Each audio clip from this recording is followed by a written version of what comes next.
Students, how are you. तो चलिए शुरू करते हैं आज का टॉपिक, जिसका नाम है force on the surface of charged conductor. Force on the surface of charged conductor. तो अपना टॉपिक जो है ये है। अब चार्ज्ड कंडक्टर की सरफेस पर फोर्स लगता है, कैसे लगता है वही अपने को पता लगाना है। तो मैं इसके लिए क्या करता हूं, सबसे पहले अपने एक चार्ज कंडक्टर लेते हैं, कुछ इस तरह से स्फेरिकल है। मैंने क्या किया, इसको चार्ज दिया, then due to repulsion charge get distributed over entire surface uniformly. तो चार्ज इस पूरे की सरफेस पर यूनिफॉर्मली क्या हो जाएगा, डिस्ट्रीब्यूट हो जाएगा। ठीक है। अब ये जो चार्ज है, जैसे ये स्मॉल अमाउंट ऑफ चार्ज है, तो आसपास वाला इसको रेपल करेगा, इस पर फोर्स अप्लाई करेगा, फिर इस पर इसके पास वाले फोर्स अप्लाई करेंगे, इस पर इसके पास, मतलब कि टोटल चार्ज एक टाइप का फोर्स एक्सपीरियंस करेगा, और वही फोर्स हमें फाइंड आउट करना है। तो मैं क्या करता हूं, फोर्स अपने को देखो, सिंपल सा फॉर्मूला या relation between force and electric field पता है कि फोर्स तभी फाइंड आउट होगा जब अपने पास इलेक्ट्रिक फील्ड है। तो पहले अपने को इलेक्ट्रिक फील्ड फाइंड आउट करना पड़ेगा, उसके बाद अपने फोर्स फाइंड आउट कर पाएंगे। तो देखो होता क्या है, मैं क्या करता हूं, दो पॉइंट लेट कर लेता हूं। Assume that this one is point P1 and ये दूसरा पॉइंट है P2। ठीक है। और अपने पढ़ा हुआ है फोर्स, ये electric field on the surface of charge conductor कितना होता है, इनसाइड कंडक्टर कितना होता है। ये जस्ट P1 ऑन सरफेस है एंड P2 जो है वो इसके अंदर है। Then from figure we see that electric field at point P1 is equals to होता है सिग्मा ओवर एप्सिलॉन, ये अपने पहले पढ़ चुके हैं। एंड एट पॉइंट P2 जो है वो इसके अंदर है, और अंदर चार्ज जीरो है, और चार्ज जीरो है तो फील्ड भी कितना होगा, जीरो। इन दो को मैं एक इक्वेशन बना लेता हूं, फर्स्ट एंड सेकेंड। हो गया। अब मैंने क्या किया, बस इस डायग्राम का काम सिर्फ दो इक्वेशन तक। अब मैंने क्या किया, मैंने इस कंडक्टर का एक छोटा सा एरिया एलिमेंट थोड़ा सा अलग कर लिया, इससे कुछ इस तरह से ये अलग कर लिया। ठीक है। वेल चार्ज अभी भी है, इस एरिया एलिमेंट पर भी होगा। पॉइंट P1 जस्ट यहां पर है, पॉइंट P2 जस्ट यहां पर है। ठीक है। और इस एलिमेंट का नाम है, एरिया एलिमेंट का, A, B and remaining part of sphere का नाम है A, C एंड B। ये पार्ट हो जाएगा अपने पास A, C, B, और ये पार्ट अपने पास हो जाएगा A, B। ओके। यहां पर दो चीजें याद रखनी है, due to part AB electric field is E1 and due to part ACB electric field is E2। तो अपने पास कुछ इस तरह से सिस्टम बन गया। अब आप एक चीज बताओ, due to part AB electric field at point P1 E1 होगा, और उसकी डायरेक्शन किधर होगी, ये अपने पास AB को मैं यहां बना लेता हूं, ये अपने पास AB है। ओके। एंड ये पॉइंट P1 है, then direction of electric field due to this charged element will be in this side. तो E1 इलेक्ट्रिक फील्ड की डायरेक्शन होगी इधर। क्लियर। तो अब अपने यहां भी बना लेते हैं। तो ये है electric field E1 in this side. हो गया। अब same to same, due to this element again at point P2 direction अब किधर होगी, इस पर, अवे फ्रॉम द चार्ज। तो ये E1 डायरेक्शन इधर होगी। देखो एलिमेंट AB की वजह से जो इलेक्ट्रिक फील्ड है वो E1 है, तो इसके कारण पॉइंट P1 पर इलेक्ट्रिक फील्ड इधर होगा, and at point P2 electric field इधर होगा, बट होगा E1 ही, because only due to element है। ठीक है। अब आ जाओ इस पार्ट ACB के कारण। तो due to part ACB point P1 पर इलेक्ट्रिक फील्ड किधर होगा? अब थोड़ी देर के लिए इस एलिमेंट को भूल जाओ। देन एट पॉइंट P1 इसकी वजह से उधर होगा, then E1 and E2 both will be in same direction. अब एट दिस पॉइंट P2 किधर होगा? ये पॉइंट P2 भी जस्ट इसकी बाउंड्री पर ही है, तो इसमें भी तो बाहर की ओर ही होगा, तो इलेक्ट्रिक फील्ड E2 किधर की ओर होगा? बाहर की ओर, कुछ इस तरह से। Okay, then from diagram we see that at point P1 electric field intensity is equals to the sum of E1 and E2 in magnitude form। E1 plus क्या हो गया? E2। and at point P2 दोनों electric field opposite direction में है, then at point P2 electric field will be like this, E1 minus E2 due to opposite in direction। ये हो गया। Now from equation first and third and equation second and fourth, we see that EP1 is equals to sigma over epsilon naught, and here E1 plus E2 is equals to EP1। Then E1 plus E2 from equation first and third, E1 plus E2 is equals to sigma over epsilon। Clear? And from equation second and fourth, E1 minus E2 is equals to 0 because EP2 क्या है? 0 है।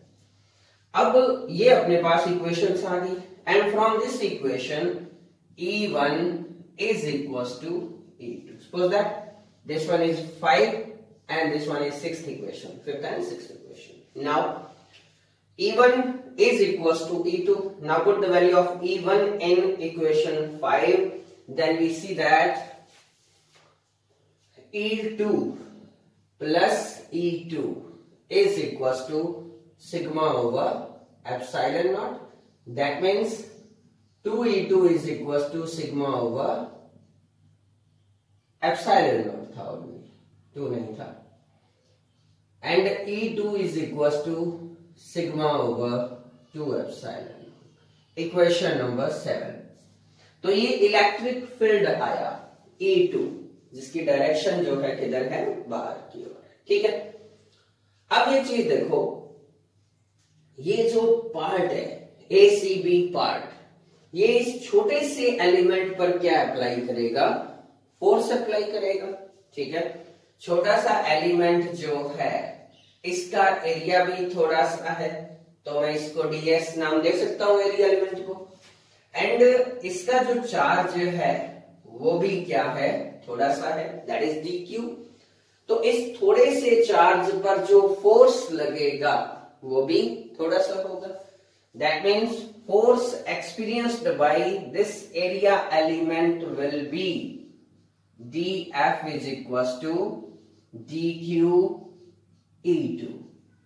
ये होगा। अब ये कहां से है? देखो, सिंपली हम जानते हैं कि F इक्वल्स टू होता है QE। Clear?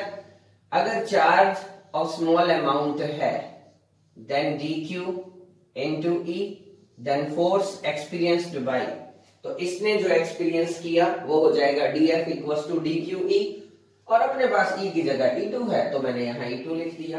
Then dF equals to E2 dq, dF equals to E2 dq। ये हो गया। नाउ अब E2 की वैल्यू यहां पुट करो, then force experienced by that element AB will be sigma over 2 epsilon naught and dq। Clear? Now surface charge density क्या है? Sigma. Area element क्या है? ds। Then dq ds and surface charge density sigma में क्या relation होता है हम अच्छी तरह से जानते हैं, since sigma is equal to होता है q बाई s, तो ये भी तो होता है dq by ds। Then dq will be sigma ds। Then D Q will be sigma D S. Put कर दो इसमें, then D F is equal to sigma over 2 epsilon naught and sigma D S, sigma into sigma, sigma square. तो ये हो गया force. कुछ इस तरह से इसको करते हैं एक बार इरेज और समझते हैं। तो देखो, then force D F will equal to sigma square over 2 epsilon naught and D S. तो ये है force experienced by that area element D S. Clear? अब एक छोटे से एरिया एलिमेंट ने उतना फोर्स एक्सपीरियंस किया, जैसे ये देखो, ये अपने पास इस तरह से स्फेरिकल कंडक्टर था, इसने इतना सा फोर्स एक्सपीरियंस किया, दूसरा भी फोर्स एक्सपीरियंस करेगा, तो सभी एलिमेंट जो है इतना इतना फोर्स एक्सपीरियंस करेंगे। Then total force experienced by all element, या फिर टोटल स्फीयर, ये जो टोटल स्फीयर है, पूरा का पूरा स्फीयर कितना, होल स्फीयर कितना फोर्स एक्सपीरियंस करेगा, then by integration, then force will be integration of sigma square over 2 epsilon naught and ds। तो ये हो गया force on the surface of charged conductor। ठीक है? अब बात ये आती है, in term of electric field अगर अपने को force define करना हो तो कैसे होगा। तो देखो इधर, इसमें इसको मैं चेंज कर रहा हूं in the form of electric field। Simply हमें पता है, due to a sphere electric field on surface होता है सिग्मा ओवर एप्सिलॉन नॉट। ठीक है? Then from here sigma equals to हो जाएगा epsilon naught and E. Clear एकदम? इस सिग्मा की वैल्यू को यहां पुट करो, then we get D F is equals to sigma की जगह एप्सिलॉन नॉट ई, स्क्वायर है तो epsilon naught square, E square over 2 epsilon naught and ds। then epsilon naught to एक epsilon naught cancel, तो force 1/2 epsilon naught e square ds। तो ये भी एक फॉर्मूला है, force experience by element in form of electric field, और वो बोल दिया था इन फॉर्म ऑफ डेंसिटी। क्लियर? तो ये दोनों फॉर्मूले एप्लीकेबल होते हैं न्यूमेरिकल के हिसाब से, जैसा भी आ जाए। अब बात आती है कि फोर्स एक्सपीरियंस किया है, दैट मीन्स प्रेशर भी एक्सपीरियंस होगा, तो फिर वो प्रेशर कितना है वो फाइंड आउट भी कर सकते हैं on the surface of charge conductor. And pressure equals to होता है फोर्स पर unit area, that means pressure is equals to force by area, कुछ ऐसा ही होता है। अब देखो, यहां से प्रेशर फाइंड आउट करना है, then from this equation pressure will be force over df over ds, क्या हो जाएगा pressure, and which will equals to sigma square over 2 epsilon। ये हो गया प्रेशर। अब दूसरी चीज, यहां से अपने पास टोटल आ जाएगा, ओके, देन इस ds का इंटीग्रेशन जो भी है वो हो जाएगा, वो इधर आ जाएगा, तो इतना भी हो सकता है। सपोज दैट स्फेरिकल कंडक्टर है, ds का इंटीग्रेशन s लिख दिया, उस s को अपने यहां ले आओ, फोर्स ओवर सरफेस और area pressure, then pressure is equals to, ये भी होता है, या फिर यहां से कर लो, जहां मर्जी से कर लो, सिग्मा स्क्वायर, ओके, ओ ये तो कर लिया था, सॉरी, यहां देखो, तो यहां से प्रेशर इक्वल्स टू क्या हो जाएगा, वही formula df over ds which is 1/2 epsilon naught e square। तो ये था अपना topic, force on the surface of charged conductor. Okay, तो चलते हैं नेक्स्ट टॉपिक पर, जिसका नाम है energy per unit volume in an electric field. Okay, energy per unit volume in an electric field. तो देखो, सबसे पहले ये अपने पास एक स्फेरिकल कंडक्टर है, ठीक है। अगर मैंने इसको चार्ज दिया तो चार्ज इसकी सरफेस पर यूनिफॉर्मली डिस्ट्रीब्यूट हो जाएगा। क्लियर? पढ़ चुके हैं ये सब बातें पहले। चार्ज इसकी सरफेस पर यूनिफॉर्मली डिस्ट्रीब्यूट हो गया और ये चार्ज अपने अराउंड या ये स्फेरिकल कंडक्टर अपने अराउंड इलेक्ट्रिक फील्ड डेवलप कर लेगा। इस तरह से ये इसके अराउंड क्या हो गया, इलेक्ट्रिक फील्ड डेवलप हो गया। अब अपने को ये पता है कि इलेक्ट्रिक फील्ड जो इसने डेवलप किया वो तो किया, अब मैं ये चाहता हूं कि इसका इलेक्ट्रिक फील्ड इंक्रीज हो जाए। तो मेरे को बताओ कौन से दो मेथड अपनाए। ठीक है, तो एक तो सिंपल सा होता है, अगर मैं इसको और चार्ज दूंगा तो इलेक्ट्रिक फील्ड और स्ट्रांग होगा। मींस एक तरीका है by providing more charge to this conductor, okay, या by giving more charge to this conductor। एक तो ये फंडा है। दूसरा, इलेक्ट्रिक फील्ड का वॉल्यूम इंक्रीज करना है, क्या करें? तो देखो जरा ध्यान से देखो, क्या अंदर इलेक्ट्रिक फील्ड है, हाँ या ना? बोलो नहीं है। तो अपने एक काम करते हैं, इस कंडक्टर को मैं कंप्रेस कर लेता हूं। मैंने क्या किया, इतना इतना इसको कंप्रेस कर दिया। अब बताओ इलेक्ट्रिक फील्ड कहां से डेवलप होगा, कहां से ये प्रोड्यूस करेगा? तो ऑन सरफेस। अब इसका इलेक्ट्रिक फील्ड यहां से स्टार्ट होगा, जो पहले थोड़ी यहां से स्टार्ट हो रहा था। ठीक है, तो बात ये हुई कि पहले इस जगह पर इलेक्ट्रिक फील्ड 0 था और अब इस जगह पर इलेक्ट्रिक फील्ड बन चुका है। मीन्स हमने volume of electric field increase कर दिया, लेकिन वॉल्यूम ऑफ स्फीयर डिक्रीज हो गया। तो दो मेथड थे, बाय गिविंग चार्ज और by decrease in the volume of conductor. Okay, तो देखो सपोज दैट पहले जो इसकी रेडियस थी वो थी अपने पास r, और मैंने इसको कंप्रेस किया अप टू डिस्टेंस dr। तो इस dr डिस्टेंस तक कंप्रेस करने में मेरे को वर्क करना पड़ा, और वही वर्क कंजर्व होगा in the form of energy. ठीक है, वही मेरे को फाइंड आउट करना है। और हमें पता है work done is equal to force into displacement. हो गया, फोर्स मैं इधर लगा रहा हूं, डिस्प्लेसमेंट इधर हो रहा है, ठीक है, इक्वल टू 0, तो वो कोई खास बात नहीं। अब बात तब बन जाएगी अगर अपने को वैल्यू ऑफ फोर्स मिल जाए कि कितना फोर्स मैंने लगाया।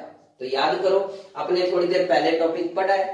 ठीक है, क्या था उसमें? Force on the surface of conductor, जो इन आउटवर्ड साइड लगता था, जस्ट उसी के इक्वल मैं उतना इनसाइड लगाऊंगा, इनवर्ड डायरेक्शन में लगाऊंगा। ठीक है, तो वो फोर्स कितना था? तो वो फोर्स कुछ इस तरह से था, integration sigma square over 2 epsilon naught and ds। तो इसको अगर मैं सॉल्व करूं तो ये मेरे पास आ जाएगा sigma square over 2 epsilon not integration of ds। ds क्या होता था? वहां स्फेरिकल कंडक्टर का एरिया एलिमेंट था, छोटा सा। उन एरिया एलिमेंट्स का मैं अगर ये सॉल्व करूं तो वो अपने पास आ जाएगा total area 4 pi r square. तो फोर्स अपने को इतना मिला। दूसरा तरीका, अगर ऐसे नहीं करना, no problem, force equals to होता है प्रेशर इनटू एरिया। ठीक है, एंड प्रेशर अपने फाइंड आउट किया हुआ है sigma square over 2 epsilon naught, और एरिया ऑफ स्फेरिकल कंडक्टर होता है 4 pi r square. That means force is equal to this one. तो जैसे मर्जी कर लो, नो प्रॉब्लम। अब इस फोर्स की वैल्यू को यहां पुट करो, then work done will be sigma square over 2 epsilon naught. ठीक है, 4 pi r square and dr। ये हो गया 4 पाई r स्क्वायर जो है वो, हाँ ठीक है, okay, dr। Then now 4 pi r square into dr, ये क्या है? 4 पाई r स्क्वायर है एरिया, ठीक है, dr है डिस्प्लेसमेंट। ओ सॉरी, थोड़ा सा मतलब कि इसको कंप्रेस जो किया है वो डिस्टेंस है। ठीक, area into distance is called volume, और ये होता है वॉल्यूम। कितना वॉल्यूम, ज्यादा या थोड़ा सा? तो देखो मैंने इसको थोड़ा सा कंप्रेस किया, dr थोड़ा सा है तो वॉल्यूम भी थोड़ा सा होगा, और थोड़ा सा को हम लिखते हैं dv से। ठीक है, now work done for per unit volume will be this one, और यही है energy stored in, energy per unit volume in an electric field can be written as energy per unit volume in electric field. तो ये हो जाएगा result. Okay, अब in form of electric field तो हम पहले पढ़ चुके हैं कि sigma square over 2 epsilon naught is equal to half of epsilon naught E square, कुछ इस तरह से होता है। ठीक है, वो प्रेशर वाले याद करो, P इक्वल टू कितना आया था इन टर्म ऑफ, ठीक है, एक तो ये आया था ना P equal to sigma square over 2 epsilon naught, और दूसरा प्रेशर इक्वल टू आया था half of epsilon naught E square, दोनों प्रेशर इक्वल, तो ये P इक्वल, देन डायरेक्ट हम कह सकते हैं half of epsilon naught E square. तो ये थी energy per unit volume in an electric field. तो ये था अपना टॉपिक। तो स्टूडेंट्स चले नेक्स्ट टॉपिक पर, जिसका नाम है equilibrium condition. Equilibrium condition for charged soap bubble. Okay, BUBBLE check कर लेते हैं। Then equilibrium condition for charged soap bubble. Okay, यही है अपना टॉपिक। तो अब देखो होता क्या है, ये अपने पास एक सोप बबल है, ठीक है। अभी फिलहाल ये चार्ज नहीं है, मैंने इसको चार्ज नहीं किया, ठीक, मतलब धूप वगैरह में नहीं रखा, डोंट वरी। तो ये अपने पास एक गोल बनाते हैं, सिंपल सा बबल है, इसके अंदर एयर है या नहीं है बताओ, है ऑब्वियसली। तो इसके अंदर जो एयर है वो एयर इसकी वॉल पर, इन दीवारों पर, वॉल पर एक प्रेशर बना रही है। उस प्रेशर को मैं नाम देता हूं इंटरनल प्रेशर। ओके, अब एटमॉस्फेरिक प्रेशर, बाहर से जो एटमॉस्फेयर है वो भी इस पर प्रेशर लगा रहा है, और उसको मैं नाम दे देता हूं एक्सटर्नल प्रेशर या एटमॉस्फेरिक प्रेशर। ठीक है, कुछ इस तरह से ये जो है एक्सटर्नल लिख देते हैं, एटमॉस्फेयर जो मर्जी लिख लो, नो डाउट। ओके, जरूरत दोनों की नहीं है। तो इस तरह से ये दो प्रेशर लग रहे हैं। अब देखो हुआ क्या, इंटरनल प्रेशर जो होता है वो हमेशा एक्सटर्नल से ज्यादा होता है। ठीक है, जैसे ही मैंने ये बात बोली तो आपके मन में आया होगा फिर तो बबल ही नहीं बनेगी। इंटरनल प्रेशर ज्यादा होगा, एक्सटर्नल कम होगा, बबल तो खुद फट जाएगा, बबल बने ही नहीं। तो कोई ना कोई तो बैलेंस करने आएगा। ठीक, देखते हैं कौन आता है। तो internal pressure always more than external pressure, और इन दोनों का जो डिफरेंस है उसे हम बोलते हैं excess pressure. That means excess pressure is equal to difference of internal and external pressure. ठीक है, यानी कि इस इंटरनल प्रेशर और एक्सटर्नल प्रेशर का जो डिफरेंस है वो है एक्सेस प्रेशर। ओके, अब बच गया सिर्फ एक्सेस प्रेशर। सेंस अंदर वाला ज्यादा है तो इसका मतलब जो डिफरेंस होगा वो अभी भी बाहर की ओर ही लगेगा, ऐसे बबल पर। ठीक है, बाहर से कुछ भी नहीं। अब इस एक्सेस प्रेशर को जो बैलेंस करता है वो बैलेंस करता है surface tension. Okay, that means excess pressure get balanced by surface tension force. ठीक, ये हुआ। तो surface tension of a bubble whose radius is r will be होता है 40/r। ये 11th क्लास के टॉपिक है। ठीक है, आपको सिर्फ याद रखना है कि जो सरफेस टेंशन ऑफ बबल होगा वो 40/r होगा। उस सरफेस टेंशन ने बैलेंस कर रखा है किसको, एक्सेस प्रेशर को। ठीक है, तो यहां तक जो बात थी उसमें चार्जिंग का कोई रोल नहीं था। क्लियर। अब अपने करते हैं बबल को चार्ज। तो जैसे ही मैंने बबल को चार्ज किया, देन इन आउटवर्ड साइड इस पर एक और प्रेशर वर्क करेगा which is called electric pressure. ये बाहर की ओर लगता है, जो थोड़ी देर पहले पढ़ा है। देन अब जो है बाहर की ओर लगने वाले दो प्रेशर हो गए, एक एक्सेस प्रेशर और दूसरा इलेक्ट्रिक प्रेशर, और उन दोनों को बेचारा अकेला संभाल रहा है कौन? Surface tension. ठीक है, तो जैसे जैसे इलेक्ट्रिक प्रेशर इंक्रीज होगा तो जैसे जैसे इलेक्ट्रिक प्रेशर इंक्रीज होगा तो एक्सेस प्रेशर कम होगा। ओके, बाहर की ओर लग रहा है इलेक्ट्रिक प्रेशर, तो अंदर वाला जो एक्सेस प्रेशर है उसका रोल कम हो जाएगा। एक कंडीशन ऐसी आएगी जब एक्सेस प्रेशर क्या हो जाएगा? 0, और उस टाइम पर अकेला electric pressure which is equal to sigma square over 2 epsilon naught, वो अकेला हैंडल करेगा सरफेस टेंशन फोर्स को। बस यही है बैलेंसिंग कंडीशन या इक्विलिब्रियम कंडीशन। तो लास्ट इक्विलिब्रियम कंडीशन क्या हुई? देखो, पहले ये 0 नहीं था। फॉर एग्जाम्पल 40/r है 14, और ये तो अभी आया ही नहीं, तो अकेला एक्सेस प्रेशर विच इज 14, इस 14 ने इस 14 को संभाल रखा है। ठीक है, फिर धीरे धीरे इसका आना हुआ, जैसे जैसे ये आया तो ये धीरे धीरे कम होगा ऑब्वियसली। तो फिर अब दोनों मिलकर के नहीं, अब वो अकेला इन दोनों को हैंडल कर रहा है। धीरे धीरे क्या हुआ? बढ़ता गया और ये घटता गया और बढ़ता गया। जब ये 13 हुआ तो ये 1 हो गया। अब इसने बोला भाई मेरा खेल खत्म होने वाला है, तो जैसे जैसे ये 14 पहुंच गया तो ये कितना हो गया? 0। दैट मीन्स ये इक्विलिब्रियम की लास्ट स्टेज है, इसके बाद बबल ब्लास्ट फूट जाएगा, कुछ नहीं बचेगा।